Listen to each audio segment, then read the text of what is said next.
இந்த வீடியோ உங்களோட லைஃபை பார்க்குற ஆங்கிள மொத்தமா மாத்திடும். 5 பவர்ஃபுல் தாட்ஸ் உங்களோட மைண்ட்ல ஃபயர் இக்னைட் பண்ண ரெடியா இருக்கு. இது ஜஸ்ட் கான்டென்ட் இல்ல, இது ஒரு டிரான்ஸ்ஃபர்மேஷன்.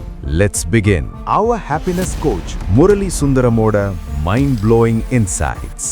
1. நாம எல்லாரும் ஓடிட்டே இருக்கோம். ஆனா ஒரு நிமிஷம் நின்னு யோசிச்சிருக்கோமா எதுக்காக ஓடுறோம்னு? மணியா, சக்சஸா, இல்ல ஜஸ்ட் சர்வைவ் பண்ணவா? எங்க வீட்ல ஒரு குட்டி தோட்டம் இருக்கு. பால்கனி மேல அப்படியே கொஞ்சம் ஒரு கொடி மாதிரி ஒன்னு இருக்கும். அதுல டெய்லி ஒரு மஞ்சள் கலர் பூ இருக்கும். அதுல டெய்லி பூக்கும். சன்ரைஸ் வரும்போது நான் டெய்லி அந்த இடத்துல வந்து கொஞ்ச நேரம் நிப்பேன். நிக்கும் போது ஒரு இன்ட்ரெஸ்டிங்கான ஒரு சீன் என்ன நடக்கும் அப்படின்னா, அந்த இடத்துல டெய்லி நிறைய தேனீக்கள் நிறைய வரும். தேனியோட முக்கியமான வேலை என்ன? தேனியை சேகரிக்கிறது. காலையில அது தூங்கி எழுந்து நல்ல கிளம்பி முரளி வீட்டுக்கு போலாம் அப்படின்னு சொல்லி அங்க இருக்கிற ஒரு பூலையும் தேனியை பறிக்க ஆரம்பிக்கும். அப்புறமா கொஞ்ச நேரம் கழிச்சு அவங்க வீட்டுக்கு போயிட்டு தேனி கூட கட்டும். ஒரு நாள் வந்து ஒரு தேனிக்கு கஷ்டமா இருக்கு. தினம் காலையில எழுந்து என்னால முடியாதுப்பா, இனிமே நல்லா அந்த வேலைக்கு போக முடியாது, நான் இதுல இருந்து ஸ்ட்ரைக் பண்றேன் அப்படின்னு சொல்லி ஒரு தேனி டிசைட் பண்ணி ஃப்ரெண்டு தேனி கிட்ட சொல்லிச்சு. ஃப்ரெண்டு தேனில நல்லா இருக்கு ஐடியா, வேலைக்கு போவானல்ல, நம்மளும் இன்னைக்கு ரெஸ்ட் எடுக்கலாம்னு சொல்லி தேனீக்கள்லாம் சேர்ந்து ஸ்ட்ரைக் பண்ணலான்னு முடிவு பண்ணுச்சு. இப்படி உலகத்துல இருக்க எல்லா பீஸும் ஸ்ட்ரைக் பண்ணா என்ன ஆகும்னு யாருக்கா தெரியுமா? சாப்பாடே இருக்காது, உலகமே அழிஞ்சிரும் 3 வருஷத்துக்குள்ள. கரெக்டா? ஆனா தேனீக்களுடைய வேலை என்ன? உலகத்தை காப்பாத்துறதா? இல்லையே. தேனீக்களோட வேலை என்ன? காலையில சர்ன்னு கிளம்பி ஒரு பூவா போய் தேனி எடுத்துக்கிட்டு அடுத்த பூக்கு போய் தேனி எடுத்துக்கிட்டு அப்படி போறது அதோட வேலை. ஆனா அதோடைய வேலை என்னவோ கலெக்டிங் ஹனி.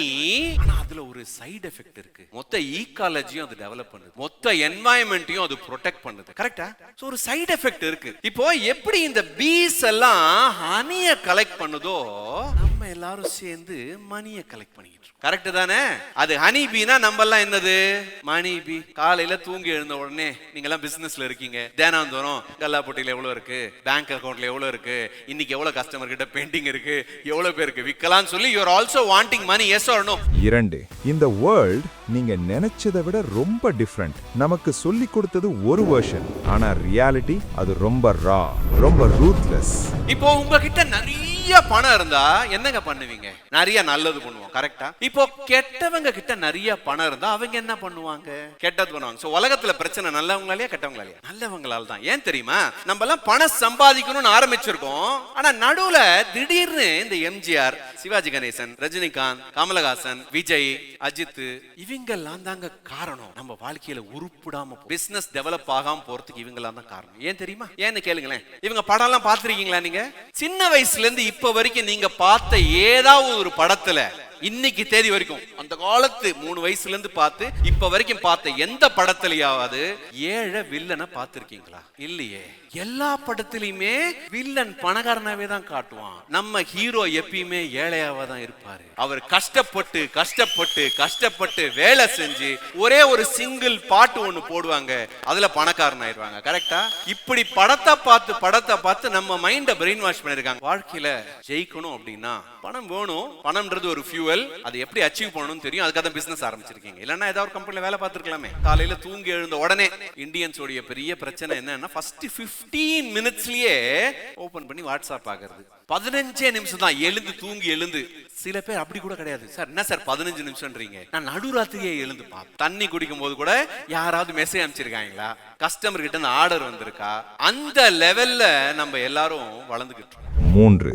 நாம எல்லாரும் லைஃப்ல ஒன்னு தான் பண்ணிக்கிட்டு இருக்கோம், தேடிட்டு இருக்கோம். இன்னும் இன்னும் இன்னும். ஆனா ஸ்டாப் பண்ணி யோசிச்சா ஆல்ரெடி இருக்கிறது போதுமான்னு பாத்துருக்குமா? உங்க எல்லாருக்கும் ஒரு கதை சொல்றேன். இந்த கதை இன்ட்ரெஸ்டிங்கான ஒரு கதை. தெரிஞ்சிருக்கலாம் உங்க எல்லாருக்குமே.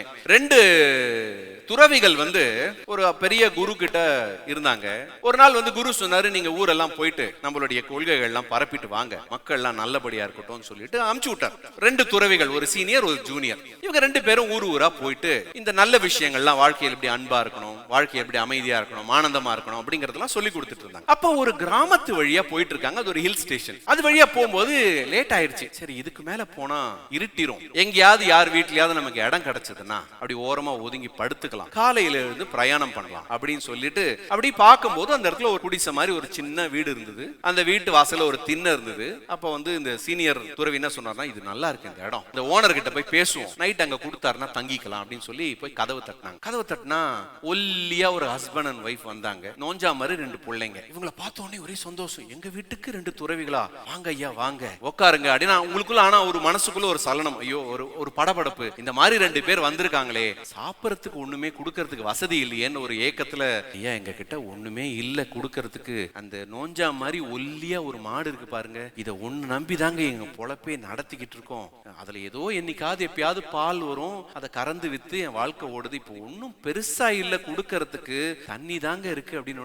உடனே சீனியர் துறவி சொன்னாங்க, அதெல்லாம் இல்ல, நாங்க ஆல்ரெடி சாப்பிட்டு வந்துட்டோம், நீங்க அதை பத்தி எல்லாம் கவலைப்படாதீங்க அப்படின்னு அவங்க சிச்சுவேஷனை புரிஞ்சுக்கிட்டு அந்த தண்ணியை வாங்கி குடிச்சிட்டு அந்த திண்ணையில போய் நைட்டு படுத்துட்டாங்க. நைட்டு ஒரு 12 மணிக்கா இந்த சீனியர் துறவி ஜூனியர் துறவி எழுப்பி, கொஞ்சம் எழுந்திருப்பா, என்ன அப்படின்னு, அந்த இடத்துல ஒரு மாடு கட்டி வச்சிருக்காருல, ஆமா அதை கலட்டி கொண்டு வா அப்படின்னு. எதுக்கு சாமி கேக்குறீங்க அப்படின்னா, நீ கொண்டு வா, நான் சொல்றேன், நான் தான் உன் சீனியர், சொல்றத ஃபாலோ பண்ணு அப்படின்னு. சரி ஜூனியர் துறவி வந்து சரி சீனியர் சொல்றாருன்னா கரெக்டா இருக்கும் சொல்லி அந்த மாட்டை கட்டி வச்சிருந்தாங்க, அதுல இருந்து கலட்டி கொண்டு வந்தார். அந்த மாட்டை கொஞ்சம் கூட்டிட்டு வாங்க, நான் சொல்ற இடம் வரைக்கும் அப்படின்னு கொண்டு போய் கூட்டு போனாங்க. ஒரு பெரிய மலை உச்சி வரைக்கும் கொண்டு வா அப்படின்னாங்க. கொண்டு வந்துட்டா, ஒண்ணு பண்ணு, கீழே தள்ளி விட்டுறாரு, இது பாவம் பண்ணக்கூடாது அப்படின்னு. நான் சீனியர், நீ ஜூனியர், பண்ணு. மனசு அப்படி கல்லாக்கிக்கிட்டு தள்ளி விட்டா. ஒன்னும் நடக்காத மாதிரியே போயிட்டாங்க. காலைல எழுந்த உடனே நாங்க வரோம் சொல்லிட்டு போயிட்டாங்க. ஆனா இந்த ஜூனியர் துறவிக்கு இது மனசுல ஒரு பெரிய தீராத கவலை. டெய்லி போயிட்டு, நீங்க இப்படி பண்ணிட்டீங்களே, அந்த மாதிரி நம்ம பண்ணிருக்க கூடாது, ரொம்ப தப்பு அப்படின்னு சொல்லி டெய்லியும் போய் அவர்கிட்ட சொல்லிட்டே இருந்தாரு. ஒரு 2 வருஷம் 3 வருஷம் ஆனதுக்கு அப்புறமா இந்த ஜூனியர் வந்து அந்த ஆசிரமத்துக்கு சீனியரா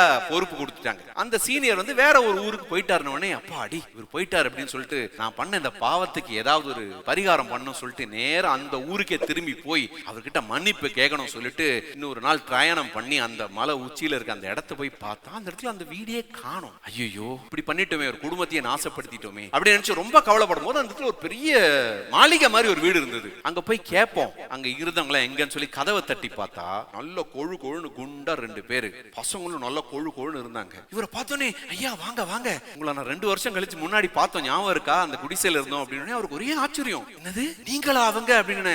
ஆமாங்க, அன்னைக்கு நைட்டு எங்க குடும்பத்துல ஒரு பெரிய பிரச்சனை ஆயிருச்சு, மாடு கீழே விழுந்து செத்து போயிருச்சு மலையில இருந்து. மனசுல இவர் சொல்லி, ஐயா நான் தான் பண்ணேன்னு சொல்லணும்னு வாயை திறந்து சொல்ல வந்தாரு. உடனே நல்ல வேலைங்க அது நடந்தது.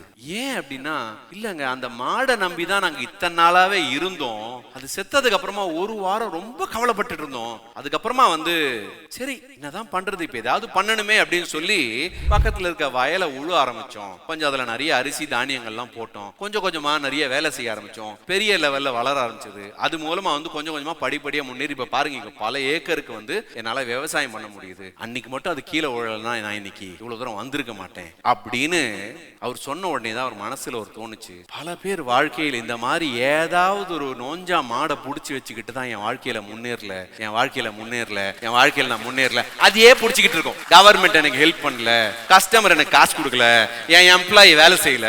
உங்களுக்குள்ள அந்த மாதிரி ஏதாவது ஒரு ஸ்கின்னி கவ் இருக்கா? நிறைய இருக்குமே. அதை புடிச்சு வச்சுக்கிட்டே இருந்தா வாழ்க்கையில எப்படி அடுத்த கட்டத்துக்கு போக முடியாது இல்ல? கரெக்ட் தானே சொல்லணும். சோ அதனால தான் வந்து நெக்ஸ்ட் லெவல் வாழ்க்கையில போறோம்னா யூ நீட் டு அக்செப்ட். மாற்றம் வந்துகிட்டே தான் இருக்கும். பழைய விஷயத்தையே நான் புடிச்சுக்கிட்டே இருந்தா ஒண்ணும் நடக்காது.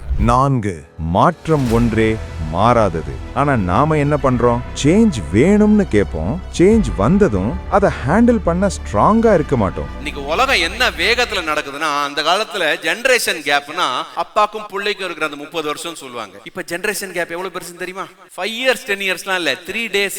என்னது, நீ இன்னும் அந்த ஆப் உடைய 16.3 வெர்ஷன் டவுன்லோட் பண்ணலையா, 16.2ல தான் இருக்கியா அப்படின்ற லெவலுக்கு ஜெனரேஷன் கேப். இன்னைக்கு அந்த அளவுக்கு வேகமா உலகம் வளர்ந்துகிட்டு இருக்கும் போது பிசினஸ்ல நம்ம நெக்ஸ்ட் லெவல் போனா ஃபர்ஸ்ட் ஸ்டெப்பா we need to know how to accept the change happening in front of you. மாற்றம் நிரந்தரமானது, அது மாத்தலாம் முடியாது, அது மாறிக்கிட்டே தான் இருக்கும். நீங்க மாறுவீங்களா இல்ல புடிச்சுக்கிட்டே இருப்பீங்களா? நம்ம மாற்றதை விட்ட மாட்டோம். ஏன்னா முதல்ல வந்து நம்ம வாழ்க்கையில அடுத்த லெவலுக்கு போகணும்னா we need to know how to accept the change. Change and ரொம்ப முக்கியம் அந்த சேஞ்ச் வரும்போது இந்த சேஞ்ச் உங்களுக்குள்ள இருக்கிற பலவிதமான சந்தேகத்தை எழுப்பி விடும். நம்ம கரெக்டா தான் பிசினஸ் பண்றோமா? அவெல்லாம் பாரு தில்லுமுள்ளு பண்ணி ஏமாத்தி முன்னாடி போறான், நம்மளும் அந்த மாதிரி போனா என்னன்னு ஒரு நப்பாசை வரும். உள்ள ஒரு குட்டியோண்டு மிருகம் உள்ள இருக்குல்ல, அந்த டெவில் அதை ஸ்டிமுலேட் பண்ணும். அப்ப என்ன ஆகும்? சரி, நம்மளும் அதை பண்ணி தான் பாப்போமே, கொஞ்சம் காஸ்ட் கட்டிங் பண்ணி தான் பாப்போமே, நம்மளும் கொஞ்சம் வேல்யூ சிஸ்டம்ல இருந்து வெளியில வரலாமே அப்படின்னு பார்ப்போம். ஆனா உலகத்துல, வாழ்க்கையில, பிசினஸ்ல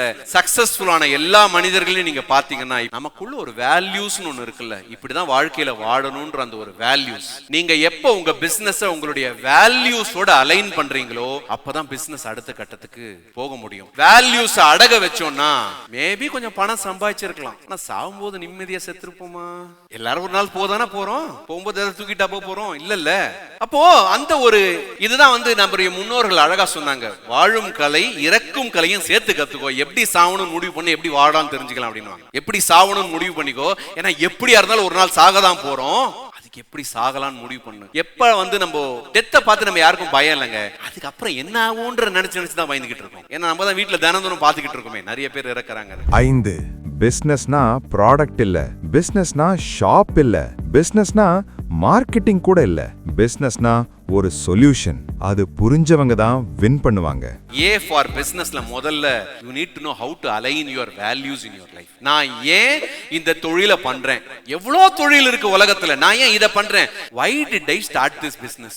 எவ்வளோ பிசினஸ் இருக்கு, நான் ஏன் இதை பண்ணேன்? முக்காவாசி நிறைய பேர் நான் அந்த கேள்வி கேட்கும்போது, சார் எனக்கு இதுல ரொம்ப ஆர்வம் ஜாஸ்தியா இருக்கு, ரொம்ப பேஷன் எனக்கு இருக்கு, இதை பண்ண எனக்கு சந்தோஷம் கிடைக்குது அதனால பண்ணேன். ஆனா அவங்க ஒரு ஹாபி மாதிரியே பண்ணிட்டு இருப்பாங்க, மாசம் மாசம் ஏதோ வாழ்க்கையை ஓட்டுறதுக்கு உண்டான ஒரு வருமானம் தான் வரும். ரெண்டாவது ரகம் என்னன்னா, சார் பிசினஸ்னா ப்ராஃபிட், ப்ராஃபிட்டுக்காக மட்டும் தான் சார் நான் பண்றேன் அப்படின்னு சொன்னவங்க எல்லாருமே ஒரு லெவல் ப்ராஃபிட் வந்தது, ஆனா கடைசி வரைக்கும் அந்த ப்ராஃபிட் அனுபவிக்கவும் இல்ல, சந்தோஷமா இருந்ததும் இல்ல. ஆனா மூணாவது ஒரு ரகம் இருக்கு, நான் ஏன் பண்றேன் அப்படின்னா ஒரு பெரிய பர்பஸ் இருக்கு எனக்கு, எனக்காக நான் இந்த பிசினஸ் பண்ணல, அவன் சட்டையே போடல பாத்தியா, அவனை நான் சட்டையை போட வைக்க முடியுமா?